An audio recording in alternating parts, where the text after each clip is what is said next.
Hello, नमस्कार दोस्तों। उम्मीद करता हूँ आप सब बहुत अच्छे होंगे, स्वस्थ होंगे। आदित्य सोरेन एजुकेशन ग्रुप में आप सभी का बहुत बहुत स्वागत है। दोस्तों, आपने देखा होगा कि हाल ही में केवीएस में कॉन्ट्रैक्चुअल वैकेंसी आ रही है। चाहे कोई भी केवीएस हो, आपने नोटिफिकेशन देखा होगा कि बहुत सारे नोटिफिकेशन ऐसे आए हैं कि हर जगह क्वालिफिकेशंस वगैरह डिटेल सब दी गई हैं और सभी पोस्टों के लिए यहाँ पर वैकेंसी मांगी गई हैं। तो ये सब क्यों आ रही हैं, क्या इनकी क्वालिफिकेशन मांगी गई है, क्या इनकी सैलरी रहेगी, सिलेक्शन प्रोसीजर क्या होगा, यही सब आज हम डिस्कस करने वाले हैं। तो बने रहिए वीडियो के एंड तक हमारे साथ। मेरा नाम है Aditya Soren. Knowledge is power, ज्ञान ही शक्ति है।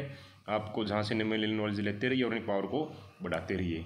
अगर आप भी केवीएस, रीट, एचटेट, सीटेट के एग्ज़ाम की तैयारी करने वाले हो तो हमारे चैनल को ज़रूर सब्सक्राइब करें। यहाँ से आपको time to time updated guidelines मिलती रहेंगी। ओके फ्रेंड्स, चलिए देखते हैं। आपने देखा होगा कि इस टाइप से ये जो नोटिफिकेशन है, जैसे सिरसा का है, इसके अलावा अगर आप और देखेंगे कि जींद का है, गुरुग्राम का है, रोहतक का है, ऐसे बहुत सारे नोटिफिकेशन आपको मिल जाएंगे जहाँ से आपको केवीएस की वैकेंसी मांगी गई है, कॉन्ट्रैक्चुअल वैकेंसी हैं। और सिलेक्शन प्रोसेस इसमें क्या रहने वाला है, कैसे ये सिलेक्शन होगा, क्या इसमें मांगा गया है, पोस्ट आपको दी गई हैं, अलग अलग डेट दी गई हैं, हर केवीएस में लगभग ये जारी कर दिया गया है। तो आपको बताना चाहता हूँ कि ये सब क्यों हो रहा है, ऐसा क्यों होता है। सबसे पहले अगर हम बात करते हैं क्वालिफ़िकेशन की कि क्या क्वालिफ़िकेशन यहाँ पर मांगी गई है, तो आपको बता देना चाहता हूँ मैं, क्वालिफ़िकेशन जो परमानेंट पोस्ट के लिए होती है वही सेम मांगी गई है। अगर आप पीआरटी हो तो आपके पास डीएड का डिप्लोमा होना चाहिए या फिर आप ग्रेजुएशन प्लस बीएड हो सकते हो। टीजीटी पोस्ट के लिए ग्रेजुएशन प्लस बीएड और सीटेट, पीआरटी और टीजीटी दोनों पोस्ट के लिए आपका सीटेट कम पास होना कंपलसरी है। सीटेट का एक और बता देना चाहता हूँ कि ये पूछ रहे हैं कि सीटेट जो है अभी जो हुआ है 31 जनवरी को, उसकी वैलिडिटी क्या होगी। अगर हम 31 जनवरी को जो सीटेट हुआ था उसकी वैलिडिटी क्या होगी, उसको बता देना चाहता हूँ। ये जो वैलिडिटी है ये 7 ईयर्स ही होगी इसकी, ये आपकी 7 ईयर्स ही होगी, क्योंकि ये ओल्ड नोटिफिकेशन के अकॉर्डिंग सीटेट हुआ है जो 2019 का था। जो न्यू नोटिफिकेशन जो आएगा 2020 में, जो उसको संशोधित किया गया है एनसीटी द्वारा कि सीटेट अब लाइफ टाइम होगा। जब न्यू नोटिफिकेशन आएगा उसके अकॉर्डिंग ही वो लाइफ टाइम हो पाएगा। लेकिन ये जो सीटेट हुआ था ये ओल्ड नोटिफिकेशन के अकॉर्डिंग हुआ है, तो ये 7 ईयर्स ही है। लेकिन सरकार एक ऐसा प्रावधान लेने की आने की कोशिश कर रही है जिससे पुराने कैंडिडेट को भी फ़ायदा मिले और उनको दोबारा सीटेट नहीं देना पड़े। तो अभी तक ऐसा कुछ हुआ नहीं है। आगे अगर नोटिफिकेशन जारी करती है तो जो ओल्ड सर्टिफिकेट हैं वो भी लाइफ टाइम हो जाएंगे। लेकिन अभी जो सीटेट हुआ है वो सिर्फ 7 ईयर्स के लिए ही वैलिड है। और इनकी सर्टिफिकेट आपकी जो हैं वो डिजी लॉकर पे आ चुकी हैं, आप उनको वहाँ से डाउनलोड कर सकते हैं अपना आधार कार्ड नंबर डाल करके। ओके फ्रेंड्स, तो ये मैंने आपको बताया कि पीआरटी और टीजीटी अगर आप कॉन्ट्रैक्चुअल अप्लाई कर रहे हो किसी भी केवीएस में तो यहाँ पर आपको अपनी क्वालिफिकेशन प्लस में सीटेट होना कंपलसरी है। सीटेट और आपका जो पीआरटी के लिए क्वालिफिकेशन डीएड है या बीएड टीजीटी के लिए है और प्लस में आपका सीटेट होना चाहिए। लेकिन पीजीटी में अगर हम बात करें तो पीजीटी में जो है, पीजीटी में सीटेट होता नहीं है।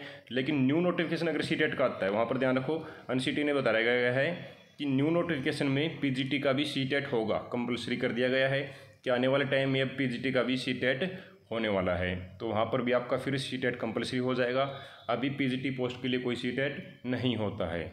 ओके फ्रेंड्स, आगे हम देखते हैं कि सिलेक्शन प्रोसीजर क्या रहेगा इसका। बहुत सारे केवीएस में अगर आप देखेंगे कि यहाँ पर डायरेक्ट इंटरव्यू ही लिखा गया है कि डायरेक्ट साक्षात्कार सूचना, सभी में आपको यही मिलेगा, लगभग इंटरव्यू ही हर जगह रखा गया है। अगर ज़्यादा कैंडिडेट आते हैं, बहुत सारे कैंडिडेट हो जाते हैं तो वहाँ पर एक रिटन टेस्ट भी लिया जा सकता है। वही ऑब्जेक्टिव टेस्ट होगा आपका, जो पेपर आता है सेम उसी टाइप का होगा, रीजनिंग, मैथ, जीके वगैरह होंगी वहाँ पे, और उसके अकॉर्डिंग ही उसका लेवल होगा और आपका टेस्ट लिया जा सकता है। अदरवाइज़ इंटरव्यू ही होगा। ये इंटरव्यू कौन लेता है, ये जिस केवीएस में इंटरव्यू हो रहा है वहाँ पर एक कमेटी गठित की जाती है और कमेटी के मेंबर ही आपका इंटरव्यू लेते हैं। आपकी परफॉर्मेंस, आपकी क्वालिफिकेशन के अकॉर्डिंग ही आपका सिलेक्शन किया जाता है। और अब देखते हैं कि इसमें सैलरी क्या रहती है।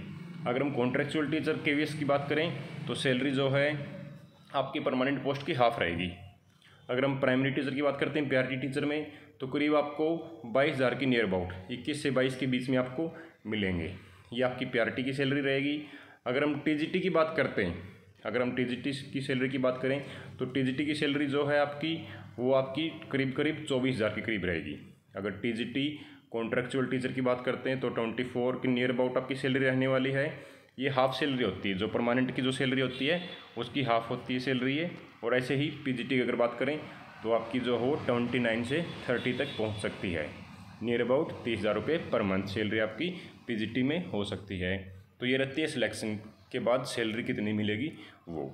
और इसके बाद अगर हम बात करते हैं कि टेन्योर कितना रहेगा, कि कितने टाइम के लिए आपको यहाँ पर ज्वाइनिंग दी जाएगी, वो आपको जो ज्वाइनिंग दी जाएगी वो जो भी पोस्ट सैंक्शन पोस्ट होती है उसके एवज में जो भी पोस्ट वैकेंट है वहाँ पे सिर्फ उसी पोस्ट पे ही ज्वाइनिंग मिलती है। जब तक वो पोस्ट वैकेंट है, अगर वहाँ पर कोई टीचर नहीं आता है तब तक आप उस पोस्ट पर रह सकते हो। लेकिन आपका टेन्योर जो होता है वो एक बार फरवरी तक ही होता है, क्योंकि मार्च में एग्जाम होते हैं तो फरवरी तक आपका टेन्योर दिया जाएगा। उसके बाद हो सकता है कि आपको नेक्स्ट सेशन के लिए रिन्यू भी कर दिया जाए, क्योंकि नेक्स्ट सेशन में फिर से रिन्यू कर दिया जाएगा अगर पोस्ट वैकेंट है तो। अगर वो पोस्ट वैकेंट नहीं रही, कोई परमानेंट भर्ती हुई और वहाँ पर कोई परमानेंट टीचर आ चुका है तो वहाँ पर फिर वो पोस्ट आपकी वैकेंट नहीं रहेगी और आपका टेन्योर कंप्लीट हो जाएगा और आपको एक्सपीरियंस सर्टिफिकेट देके आपकी सर्विस वहीं पे ख़त्म कर दी जाएगी। तो ऐसे बहुत सारे नोटिस आपने देखे होंगे, रोहतक का है, गुरुग्राम का है, चंडीगढ़ का, जींद का। तो अगर आपका कोई क्वेश्चन है तो आप कमेंट बॉक्स में ज़रूर बताएं, और इससे रिलेटेड आपकी कोई क्वेरी हो तो आप पूछ सकते हैं। और हमारे टेलीग्राम ग्रुप को ज्वाइन करना मत भूलें। अगर आपको और कोई क्वेरी है तो आप बिल्कुल हमसे पूछ सकते हैं। पढ़ते रहिए, बढ़ते रहिए। God bless you all. उम्मीद करता हूँ वीडियो अच्छी लगी होगी, तो वीडियो को लाइक करना मत भूलें, चैनल को सब्सक्राइब जरूर करें। Thanks friends, God bless you all.